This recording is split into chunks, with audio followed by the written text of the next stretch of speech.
Hi hello അസ്സാം വലൈക്കും. പുതിയൊരു വീഡിയോയിലേക്ക് എല്ലാവർക്കും സ്വാഗതം. ഇപ്പം നോമ്പൊക്കെ വരുമല്ലേ, നമ്മളിപ്പോൾ കുറച്ച് കാര്യങ്ങളൊക്കെ ചെയ്ത് ഒതുക്കി വെച്ച് കഴിഞ്ഞാൽ നോമ്പിലെ ജോലികളെല്ലാം നമുക്ക് ഈസി ആക്കാം. അതിനുള്ള ചെറിയ ചെറിയ ടിപ്പുകളും ഞാൻ ചെയ്തു വെച്ച കുറച്ച് കാര്യങ്ങളും നിങ്ങളിലേക്ക് എത്തിച്ചു തരികയാണ്. ഏതായാലും നമുക്ക് നോമ്പിലേക്ക് ഒരു ധാരാളം സ്നാക്സുകളൊക്കെ ഉണ്ടാക്കാറുണ്ട്. മെയിനായിട്ട് നമ്മൾ കട്ട്ലറ്റാണ് തയ്യാറാക്കുന്നത്. കട്ട്ലറ്റൊക്കെ ഉണ്ടാക്കുമ്പോൾ ഇതേപോലെ കുറച്ച് ബ്രെഡ് മിക്സിയിലിട്ടൊന്ന് പൊടിച്ചെടുത്തതിന് ശേഷം അതിനെ ഒന്ന് വറുത്തെടുക്കുക. അപ്പോൾ ഒരു പാക്കറ്റ് ബ്രെഡ് എടുത്തിട്ടില്ല, ഞാൻ പകുതിയോളം മാത്രമേ എടുത്തുള്ളൂ. അത് നന്നായിട്ടൊന്ന് പൊടിച്ചതിന് ശേഷം ഇതേപോലെ ഒരു പാനിലേക്കിട്ട് കൈയെടുക്കാതെ തന്നെ ഇളക്കി കൊടുക്കുകയാണ്. അപ്പം ബ്രെഡൊക്കെ നമ്മൾ വറുക്കുമ്പോൾ ഒട്ടും തന്നെ കരിഞ്ഞു പോകാനോ ഒന്നും പാടില്ല. ഒരു മീഡിയം ഫ്ലെയിമിൽ ഇട്ടിട്ട് കൈയെടുക്കാതെ തന്നെ ഇളക്കി കൊടുക്കണം. എങ്കിൽ മാത്രമേ ആ ഒരു ബ്രെഡ് പൊടിയൊക്കെ ഒന്ന് കറക്റ്റ് രീതിയിലൊന്ന് വറുത്ത് കിട്ടുള്ളൂ. അപ്പോൾ ഇതേപോലെ വറുത്തെടുത്ത് നമ്മൾ സൂക്ഷിച്ച് കഴിഞ്ഞാൽ നമുക്ക് ജോലി എളുപ്പമാകും. കട്ട്ലറ്റൊക്കെ തയ്യാറാക്കാൻ നേരം നമുക്ക് ഇതെടുത്ത് ഉപയോഗിച്ചാൽ മാത്രം മതിയാകും. അങ്ങനെ അത് ഒന്ന് വറുത്തെടുത്തിട്ടുണ്ട്. ഇങ്ങനെ എടുത്ത് നോക്കുമ്പോൾ കയ്യിലൊന്നും ഒട്ടാത്ത രീതിയിൽ ഒരു ക്രിസ്പി ആയിട്ട് തോന്നും. അപ്പോഴാണ് നമ്മൾ തീ ഓഫ് ചെയ്ത് കൊടുക്കുക. അതിന് ശേഷം ഒന്ന് തണുക്കാനായിട്ട് മാറ്റി വയ്ക്കുക. തണുത്തതിന് ശേഷം ഇതേപോലുള്ളൊരു ടിന്നിലോ ഒരു കവറിലോ കെട്ടി ഫ്രിഡ്ജിൽ സൂക്ഷിച്ച് കഴിഞ്ഞാൽ നമുക്ക് എത്ര നാൾ വേണമെങ്കിലും നമുക്ക് ഈ ഒരു ബ്രെഡ് പൊടി ഉപയോഗിക്കാൻ പറ്റും. ആവശ്യത്തിന് മാത്രം എടുത്ത് ഉപയോഗിച്ചാൽ മതിയാകും. ഈ ഒരു രീതിയിൽ നിങ്ങൾ തയ്യാറാക്കി വെച്ച് നോക്ക്. നോമ്പിനല്ലെങ്കിൽ നമുക്ക് ഒരുപാട് ഉപകാരപ്പെടും. ഇനി ഞാൻ ചെയ്യാൻ പോകുന്നത് ഗരം മസാല തയ്യാറാക്കണം. ഗരം മസാലയൊക്കെ ഉണ്ടെങ്കിൽ നമുക്ക് ചിക്കൻ കറിയിലും മട്ടൻ കറിയിലായിരുന്നാലും അതേപോലെ സ്നാക്സുകൾ ഉണ്ടാക്കുമ്പോഴും എല്ലാം നമുക്ക് ഗരം മസാല അത്യാവശ്യമാണ്. അപ്പോൾ ആ നേരം നമ്മൾ പൊടിച്ചെടുക്കുന്നതിനെക്കാട്ടി നല്ലത് ഇതുപോലെ നമ്മൾ ഈ ഒരു ജോലികളൊക്കെ ഒന്ന് ഒതുക്കി വെച്ച് കഴിഞ്ഞാൽ നമുക്ക് നോമ്പിൽ നമുക്ക് വളരെ എളുപ്പത്തിൽ സ്നാക്സ് ആയിരുന്നാലും കറികളായിരുന്നാലും ഒക്കെ തയ്യാറാക്കാൻ പറ്റും. അപ്പം ഞാൻ എടുത്തിരിക്കുന്നത് പട്ട, ഗ്രാമ്പൂ, ഏലക്ക, തക്കോലം, പിന്നെ ജാതിക്കയാണ് കേട്ടോ. ജാതിക്ക ഇതേപോലൊന്ന് ചെറുതായിട്ട് ഒന്ന് പൊടിച്ചിട്ട് കൊടുക്കുന്നുണ്ട്. പിന്നെ ഗ്രാമ്പൂ, പെരിഞ്ജീരകം, ഇതൊക്കെയാണ് ഞാൻ ചേർത്തിരിക്കുന്നത്. അപ്പോൾ ജാതിക്ക ഇട്ട് കൊടുത്തു കഴിഞ്ഞാൽ അതിന് ആ ഒരു ബിരിയാണിയിലൊക്കെ നമ്മൾ ഈ ഒരു ഗരം മസാല ചേർക്കുമ്പോൾ നല്ലൊരു ടേസ്റ്റാണ്. ജാതിക്ക ഉപയോഗിക്കുന്നത് ഒരുപാട് ഗുണങ്ങളാണ്. അപ്പം ഞാനതൊന്ന് വറുത്ത് കൊടുത്തിട്ടുണ്ട്. വറുത്ത് കൊടുത്തതിന് ശേഷം അതിനെ ഒന്ന് തണുക്കാനായിട്ട് ഒരു പേപ്പറിലേക്ക് ഇട്ട് കൊടുക്കുകയാണ്. തണുത്തതിന് ശേഷം നമുക്കതിനെ ഒന്ന് പൊടിച്ചെടുക്കാം. അപ്പോൾ ഇങ്ങനെയൊക്കെ പൊടിച്ച് എടുത്ത് നല്ല രീതിയിൽ നമ്മൾ ഒരു ടിന്നിൽ സൂക്ഷിച്ച് കഴിഞ്ഞാൽ നമുക്ക് എത്ര നാൾ വേണമെങ്കിലും അത് ഉപയോഗിക്കാൻ സാധിക്കും. അപ്പോൾ ഞാൻ പൊടിച്ചെടുത്തത് ഞാൻ ആ ഒരു പേപ്പറിലൊക്കെ ഇട്ട് കൊടുത്തിട്ടുണ്ട്. ഈ പൊടിച്ചെടുത്തതിന് ശേഷവും നമ്മളൊന്ന് ചെറുതായിട്ടൊന്ന് തണുക്കാൻ മാറ്റിയിരിക്കണം. ചൂടോടുകൂടി നമ്മൾ ടിന്നിലാക്കാൻ പാടില്ല. ചെറുതായിട്ടൊന്ന് തണുത്തതിന് ശേഷം വേണം ഇതേപോലൊരു ടിന്നിലേക്ക് ആക്കി ഒന്ന് അടച്ച് സൂക്ഷിച്ച് കഴിഞ്ഞാൽ എത്ര നാൾ വേണമെങ്കിലും ഉപയോഗിക്കാം. ഇനി ഞാൻ പൊടിക്കാൻ പോണത് പെരിഞ്ജീരകമാണ്. പെരിഞ്ജീരകം ഞാൻ ഒരു പാനിലേക്ക് ഇട്ട് കൊടുത്തിട്ടുണ്ട്. നന്നായിട്ടൊന്ന് വറുത്തെടുത്തതിന് ശേഷം അതിനെയും തണുക്കാനായിട്ട് മാറ്റി വയ്ക്കുക.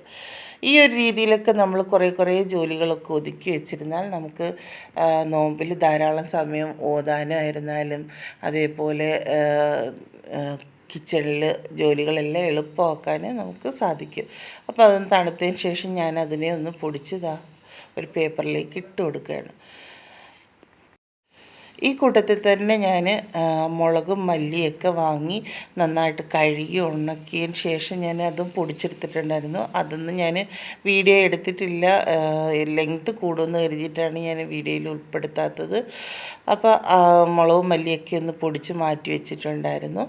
ഇപ്പം ഞാൻ ജീരകവും അതുപോലെ വറുത്തെടുത്തിട്ട് അതിനെയും തണുക്കാനായിട്ട് മാറ്റി വയ്ക്കുകയാണ്.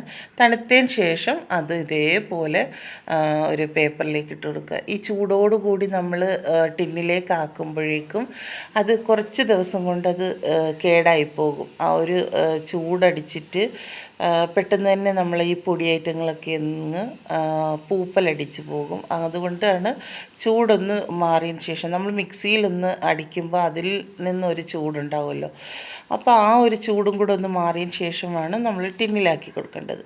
പിന്നെ ഞാൻ ഉലുവയാണ് എടുത്തത്. ഉലുവയും ജീരകവും ഒക്കെ ഞാൻ പൊടിച്ചെടുക്കുകയാണ്. ഞാൻ ഇങ്ങനെയാണ് വാങ്ങിക്കുമ്പോൾ കുറച്ച് കൂടുതലായിട്ട് വാങ്ങിച്ചിട്ട് ഇതേപോലെ പൊടിച്ച് ഞാൻ സൂക്ഷിക്കാറാണ് പതിവ്. അപ്പോൾ എല്ലാവരും ഇതേപോലെ ഒന്ന് ട്രൈ ചെയ്ത് നോക്കുക. അപ്പോൾ ഇനി നമുക്ക് അത്യാവശ്യമായിട്ടുള്ളത് ഇഞ്ചി ആണ്. ഇഞ്ചി വെളുത്തുള്ളി പേസ്റ്റ് ഇല്ലാതെ നമുക്ക് പറ്റില്ല. അപ്പം വില കൂടിയ ടൈമുകളിലൊക്കെ നമുക്ക് ഇഞ്ചിയൊക്കെ വാങ്ങിക്കാനൊക്കെ ഭയങ്കര ബുദ്ധിമുട്ടാണ്. അപ്പോൾ ഇതേപോലെ നമ്മളൊന്ന് ചെയ്ത് വെച്ചിരുന്നാൽ വില കൂടിയ സമയത്ത് നമുക്ക് ഇഞ്ചി ആയിരുന്നാലും വെളുത്തുള്ളി ആയിരുന്നാലും നമുക്ക് ആവശ്യത്തിന് ഉപയോഗിക്കാൻ സാധിക്കും. അപ്പോൾ ഞാൻ കുറച്ച് ഇഞ്ചി എടുത്തിട്ടുണ്ടായിരുന്നു. ഇഞ്ചിയെല്ലാം ഒന്ന് ഇതേപോലെ അതിൻ്റെ തൊലിയൊക്കെ ഒന്ന് ചിരണ്ടി കൊടുക്കുകയാണ്. അപ്പോൾ ചില ആൾക്കാരാണെങ്കിൽ ഈ തൊലി ഇങ്ങനെ ചിരണ്ടില്ല, അവരാണെങ്കിൽ വെള്ളത്തിലിട്ടൊരു കുറേ പ്രാവശ്യം കഴുകിയെടുത്തതിന് ശേഷമാണ് അവർ ഉപയോഗിക്കുന്നത്. പക്ഷെ അങ്ങനെ ഉപയോഗിക്കാൻ പാടില്ല. നമ്മൾ എപ്പോഴായിരുന്നാലും ഇതിൻ്റെ പുറമേ ഉള്ള ഈ തൊലി ചിരണ്ടി കളയണം. ഇതിൻ്റെ ഇടയിലൊക്കെ മണ്ണ് ധാരാളം ഉണ്ടാവും. എന്നിട്ട് നന്നായിട്ട് ഒരു 4-5 പ്രാവശ്യം ഒന്ന് കഴുകിയെടുക്കണം. കഴുകിയെടുത്തില്ലെങ്കിൽ ഇത് നല്ല മണ്ണുള്ളതാണ് ഈ ഇഞ്ചിയിലൊക്കെ. ഞാനങ്ങനെ ഒരു 4-5 പ്രാവശ്യം അതിനെ ഒന്ന് കഴുകിയെടുത്തിട്ട് ഉണ്ട് ഈ ഒരു രീതിയിലാക്കിയിട്ടുണ്ട്. ഇനി ഇതിനെ നമുക്കൊന്ന് ചെറിയ കഷ്ണങ്ങളാക്കി ഒരു പാത്രത്തിലേക്ക് മാറ്റി കൊടുക്കാം. അപ്പം ചെറിയ കഷ്ണങ്ങളാക്കിയൊക്കെ എടുത്തിട്ടുണ്ട്. ഇതിനെ ഇനി ഒരു മിക്സിയുടെ ജാറിലേക്ക് ഇട്ട് നമുക്ക് നന്നായിട്ടൊന്ന് പേസ്റ്റാക്കി എടുക്കണം. അപ്പോൾ ഒട്ടും തന്നെ വെള്ളം ഒന്നും ചേർക്കാതെ വേണം ഇതിന് പേസ്റ്റാക്കി എടുക്കാൻ. അങ്ങനെ ഞാൻ ഇഞ്ചിയൊക്കെ ഒന്ന് പേസ്റ്റാക്കി എടുത്തിട്ടുണ്ട്. എന്നിട്ട് ഇതേപോലുള്ളൊരു പാത്രത്തിലേക്ക് ഇട്ട് കൊടുത്തിട്ട് ഒന്ന് നിരത്തി കൊടുക്കുക. അപ്പോൾ ഈ ഇഞ്ചിയിലുള്ള നീരാണ്, ഞാൻ ഒട്ടും തന്നെ വെള്ളം ചേർക്കാതാണ് അത് അരച്ചെടുത്തത്. അതിന് ശേഷം നിരത്തി കൊടുത്തതിന് ശേഷം ഇതിനെ ഫ്രീസറിൽ വെച്ച് നല്ല രീതിയിലൊന്ന് ഐസാക്കി എടുക്കണം. ഐസാക്കി എടുത്തതിന് ശേഷം അതിനെ ആ ഒരു ഐസോട് കൂടി തന്നെ ഇതേ രീതിയിലൊന്ന് കട്ട് ചെയ്തെടുക്കണം. കട്ട് ചെയ്തെടുത്ത് കഴിഞ്ഞ് നമ്മൾ ഓരോന്നായിട്ട് ഒരു ടിന്നിലോ പിന്നെ അതേപോലുള്ളൊരു പാത്രത്തിലോ ഇതേപോലെ ആക്കിയെടുത്തതിന് ശേഷം ഒരു ടിന്നിൽ സൂക്ഷിച്ചാൽ എത്ര മാസങ്ങളോളം വേണമെങ്കിലും നമുക്ക് ഇഞ്ചിക്കൊന്നും ക്ഷാമം ഇല്ലാതെ നമുക്ക് ഉപയോഗിക്കാൻ സാധിക്കും. അപ്പോൾ വിലക്കുറവുള്ള ടൈമിൽ നിങ്ങൾ ഇതുപോലെ വാങ്ങി വയ്ക്കുക. ആ ഒരു ഐസ് നഷ്ടപ്പെടുന്നതിന് മുന്നേ തന്നെ നമ്മൾ ഇത് കട്ട് ചെയ്ത് ഫ്രീസറിലാക്കി എപ്പോഴും നമ്മളത് ഫ്രീസറിൽ സൂക്ഷിച്ചാൽ ഈ ഒരു രീതിയിൽ നമുക്ക് ഒരുപാട് നാൾ ഉപയോഗിക്കാൻ സാധിക്കും. അപ്പം ഞാൻ ഇതുപോലെ സ്ഥിരമായിട്ട് ഇത്തവണ ഇഞ്ചിയും വെളുത്തുള്ളിയും വേറെയാണ് ഞാൻ ചെയ്തെടുത്തത്. അപ്പോൾ ഇനി ഞാൻ വെളുത്തുള്ളിയും കൂടെ പേസ്റ്റാക്കിയാണ്. സാധാരണ ഞാൻ ഇഞ്ചി വെളുത്തുള്ളി ഒരുമിച്ചാണ് ഇട്ടടിച്ചെടുക്കുന്നത്. ഇപ്രാവശ്യം വിചാരിച്ചു 2 സെപ്പറേറ്റ് എടുക്കാം എന്ന് കരുതിയിട്ടാണ് ഞാൻ ഇങ്ങനെ സെപ്പറേറ്റ് മാറ്റി പേസ്റ്റാക്കി വെച്ചത്. അങ്ങനെ വെളുത്തുള്ളി ഞാൻ പേസ്റ്റാക്കി എടുത്തിട്ടുണ്ട്. അതിനെ ഇതേപോലെ ഒന്ന് ഒരു പ്ലേറ്റിലിട്ട് ഒന്ന് നിരത്തി കൊടുക്കുകയാണ്. അപ്പോൾ വില കൂടുന്ന സമയത്ത് നമുക്ക് വാങ്ങിക്കാനൊക്കെ ബുദ്ധിമുട്ടില്ല. അപ്പോൾ ഇതേപോലെ വില കുറവുള്ള സമയത്ത് നമ്മൾ ഇഞ്ചി വെളുത്തുള്ളി ഒക്കെ ഒന്ന് വാങ്ങി ഇതേപോലെ സൂക്ഷിച്ചു കഴിഞ്ഞാൽ നമുക്ക് ഒരുപാട് ഉപകാരപ്പെടും. ഇതിനെ ഇനി ഫ്രീസറിലേക്ക് വെച്ച് കൊടുക്കുകയാണ്. ഫ്രീസറിൽ വെച്ചിട്ട് ഞാൻ അതിനെ കട്ട് ചെയ്തിട്ട് ഒരു പാത്രത്തിലാക്കിയിട്ടുണ്ട്. നമുക്ക് അത്യാവശ്യമുള്ള സമയങ്ങളിലൊക്കെ എടുക്കാമല്ലോ. അപ്പോൾ കുറച്ച് എനിക്ക് മാങ്ങ കിട്ടിയിട്ടുണ്ടായിരുന്നു. ഒരു 2 കിലോയോളം വരും മാങ്ങ കിട്ടിയപ്പോൾ ഞാൻ വിചാരിച്ചെന്നാൽ കുറച്ച് അച്ചാറിട്ട് കഴിഞ്ഞാൽ നോമ്പ് സമയത്ത് കഞ്ഞിയുടെ കൂടെയൊക്കെ കുടിക്കാൻ എനിക്ക് അത്യാവശ്യമാണ്. എനിക്ക് നോമ്പിൽ കഞ്ഞിയാണ് എനിക്ക് മുഖ്യമായിട്ടുള്ളത്. ആ ഒരു കഞ്ഞി കുടിച്ച് കഴിയുമ്പോഴെനിക്ക് ഒരുപാട് ക്ഷീണത്തിനും തളർച്ചയ്ക്കും എല്ലാം നല്ലൊരു ഉപകാരമാണ്. അപ്പോൾ ആ ടൈമിൽ എനിക്ക് എന്തെങ്കിലും ഇത്തിരി അച്ചാറോ അല്ലെങ്കിൽ ഒരു തോരനോ എന്തെങ്കിലുമൊക്കെ വേണം. അപ്പോൾ അതിനായിട്ട് ഞാനെന്ത് ചെയ്തു, ഈ മാങ്ങയൊക്കെ കിട്ടിയപ്പോൾ ഞാൻ അതിനെ അരിഞ്ഞു കുറച്ച് അച്ചാറാക്കി അങ്ങനെ തയ്യാറാക്കി വെക്കാമെന്ന് കരുതി. അപ്പം ഞാൻ മാങ്ങയുടെ അരപ്പൊക്കെ റെഡിയാക്കിയിട്ടുണ്ടായിരുന്നു. അരപ്പൊക്കെ ഒന്ന് തണുത്തതിന് ശേഷം അരിഞ്ഞു വെച്ച മാങ്ങ ഇട്ടൊന്ന് റെഡിയാക്കി എടുക്കുകയാണ്. ഈ ഒരു അച്ചാറിടുന്നതിൻ്റെ വീഡിയോ ഞാൻ എൻ്റെ ചാനലിൽ ഉൾപ്പെടുത്തിയിട്ടുണ്ട്. കാണാത്തവരൊക്കെ ഒന്ന് പോയി കണ്ട് സപ്പോർട്ട് ചെയ്യുക. അപ്പോൾ ഞാൻ എല്ലാ മാങ്ങയും കൂടെ അതിനകത്തിലിട്ട് കൊടുത്തിട്ട് നന്നായിട്ട് മിക്സ് ചെയ്തെടുക്കുകയാണ്. ഈ ഒരു രീതിയിൽ നിങ്ങൾ ഇതുപോലൊക്കെ ചെയ്ത് വെച്ചിരുന്നാൽ നമുക്ക് ഒരുപാട് ഉപകാരപ്പെടും.